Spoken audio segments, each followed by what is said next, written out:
Keek on the mic, keek on the mic. Keek on the mic, keek on the mic. People, this the intro.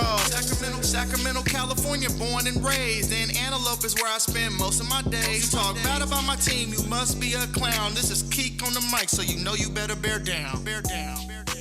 Hey, what's going on, Bears fans? Thank you so much for joining me for another episode of Keek on the Mic, the podcast all about the Chicago Bears. Like always, if you're new to the channel, make sure you hit that subscribe button and the bell notification to catch all Bears content right here on the podcast. I just want to remind you guys that the podcast, Keek on the Mic, is really close to 5,000 subscribers.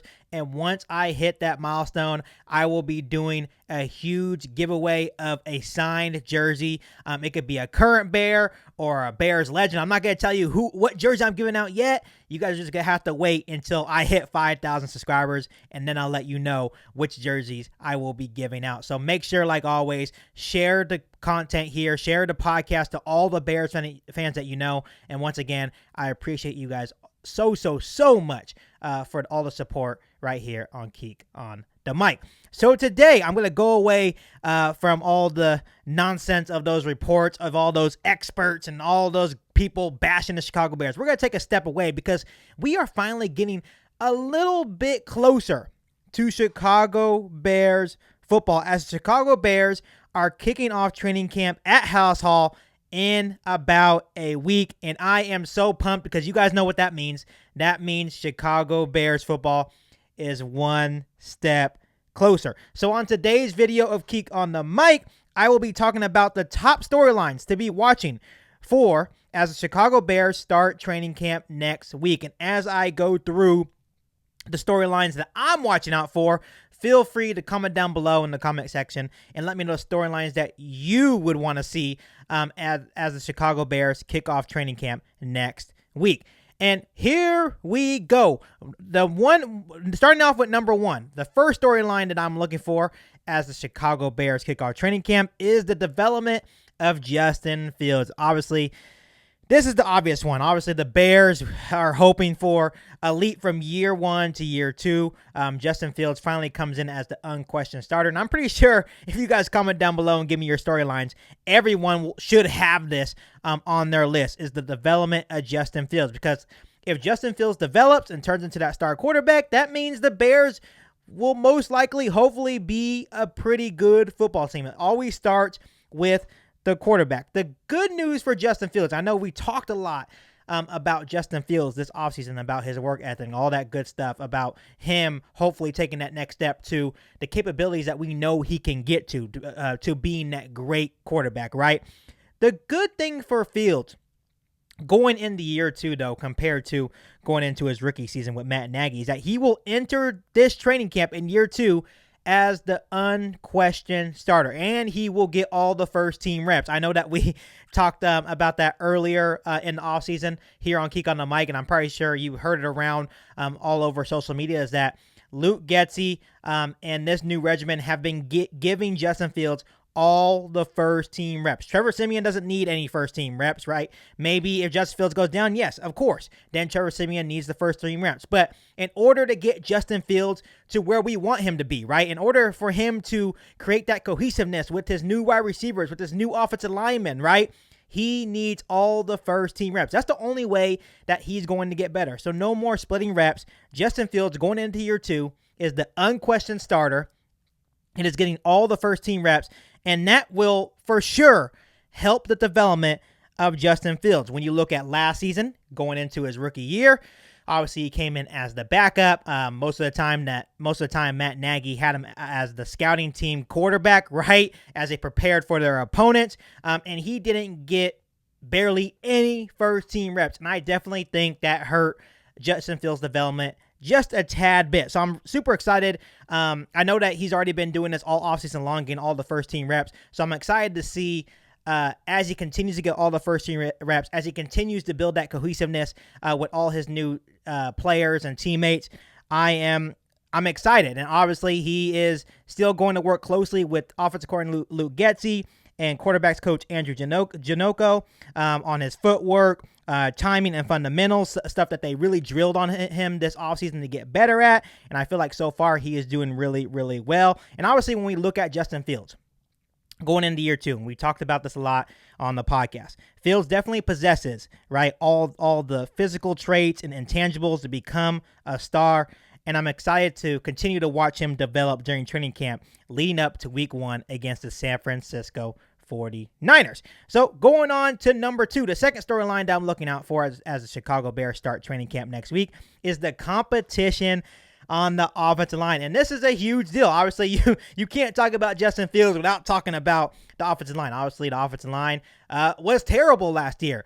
So what did Ryan Poles do? He brought in a lot of new faces. Went out and got center Lucas Patrick, right? And then he drafted 4 new rookie offensive linemen, guys that he hopes that his coaches can develop and hopefully turn them into long-term starters for this Chicago Bears offensive line. And obviously, ideally, the Chicago Bears would have liked to already have their starting line set, right? Their starting 5 set going into training camp. That way, these guys can start building that cohesiveness with each other, building that cohesiveness with their starting quarterback in Justin Fields. But obviously, when you look at the offseason program and those early practices in the offseason program, you're not allowed to make contact. So it's really hard for coaches to evaluate individual players when you're not allowed to hit anybody, right? You're allowed to hit bags, but you're not allowed to hit each other. So obviously, as training camp starts, that means the pads will come on, and that means the competition on this offensive line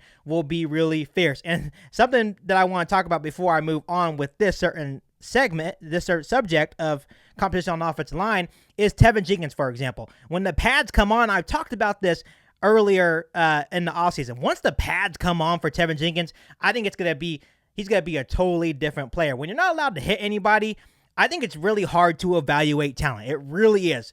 All over the football team, it's really hard to evaluate someone when you don't have any pads on. So I feel like once the pad comes on during this training camp for the Chicago Bears, it's going to be really, really fun to watch. Not only Tevin Jenkins, but all these guys go at it as they try to fight for a starting role on this offensive line. So obviously the most exciting battle to watch for when we're talking about the offensive line is at the 2 tackle spots. So the left tackle spot and the right tackle spot for the Chicago Bears offensive line. And at the moment, there's 3 young players that are fighting for those 2 spots. And the Chicago Bears did a lot of experimenting.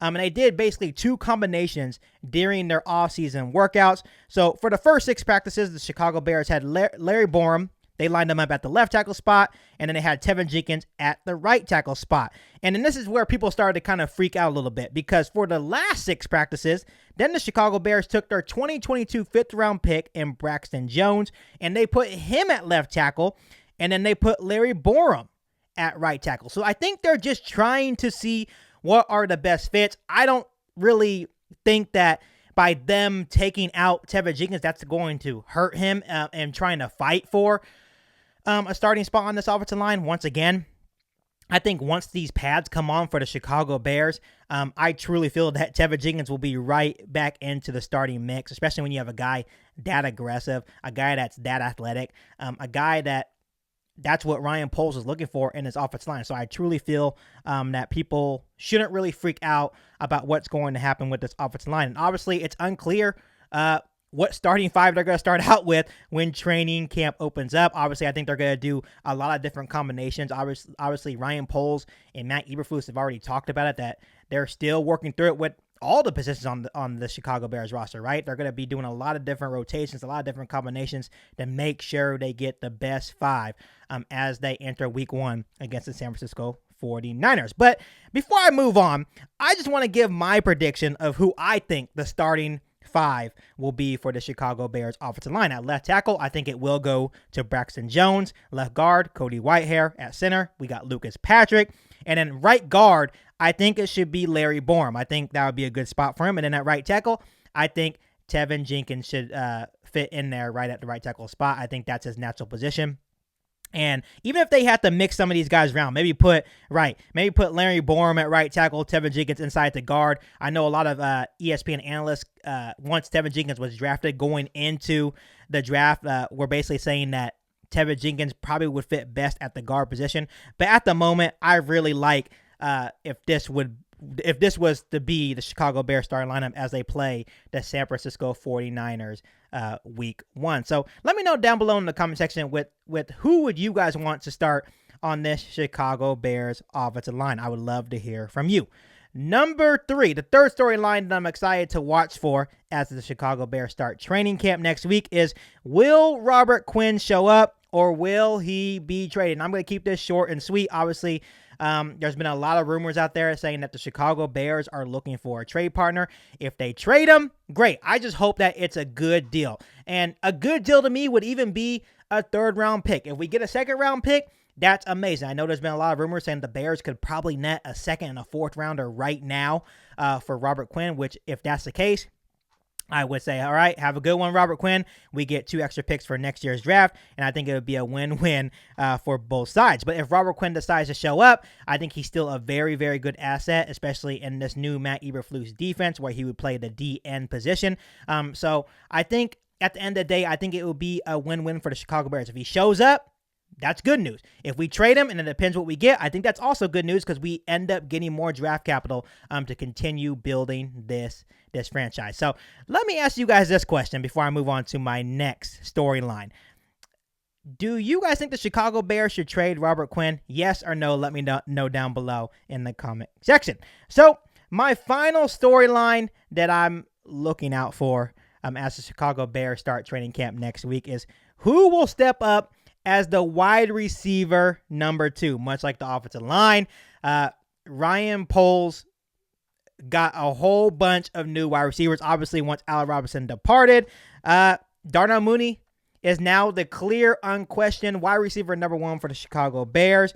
And while I need to mention that we can count that 3rd-year tight end Cole Kmet will count as a key contributor when you look at the passing game, but still, who will step up as the wide receiver number 2 for the Chicago Bears? Obviously, during the offseason, the Bears added Byron Pringle, Equinemius St. Brown, David Moore, Velus Jones Jr. via draft, N'Keal Harry via trade, Dante Pettis, Tajay Sharp, and you also have to still consider guys like Daz Newsome as well. So this is going to be a really fun battle to watch. I think Ryan Poles, even though a lot of people from the outside looking in are bashing those moves, these are a bunch of young guys that are hungry and ready to compete. And that's the same way with the offensive line.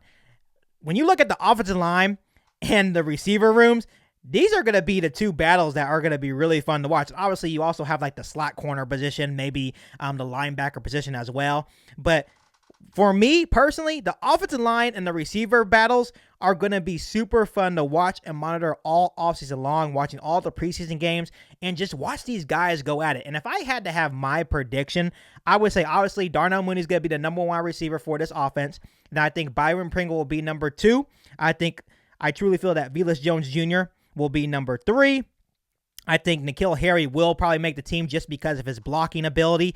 And I think when you're looking at the Luke Getsy offense, obviously you need really, really strong blocking, especially from your wide receivers, and that's what N'Keal Harry offers. And I also think Equinemius St. Brown will also make the roster as well due to his connection to Luke Getsy and him knowing what Luke Getsy wants in his offense. So that's my prediction, who I think is going to make the team. Who do you guys think are going to be the receivers that make this Chicago Bears roster by week 1 as we face the San Francisco 49ers? Let me know down below in the comment section. So these are my 4 storylines that I'm looking out for. Obviously, honorable mentions. I obviously didn't mention them, but some honorable mentions are obviously like who's going to step up as the 2nd, 3rd linebackers right behind Roquan Smith. Who's going to be the slot cornerback? Obviously, Tavon Young and Thomas Graham Jr. That's going to be a really good battle, and that's going to be really fun to watch.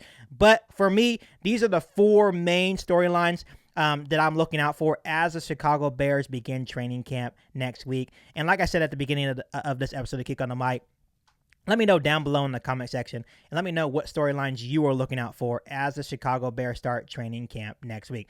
And like I said, it's super exciting once training camp rolls around, because that just means that Chicago Bears football is even closer. And I'm super excited to hopefully watch all these guys develop and compete and see who makes the 53-man roster. But before I let you guys go, make sure you hit that subscribe button and the bell notification to catch all Bears content right here on the podcast. Make sure you follow me on all my social media platforms. Make sure you share this episode of Keek on the Mic with every single Bears fan that you know. But other than that, I'll be back for an all-new Bears podcast right here on Keek on the Mic. Thanks, guys, and bear down. Riding with country bear. You ain't bout it, you ain't bout it, you ain't Keek on the mic. You ain't bout it, you ain't bout it, you ain't Keek on the mic. You can go and subscribe, cause I be on it right. You ain't bout it, you ain't bout it, you ain't Keek on the mic.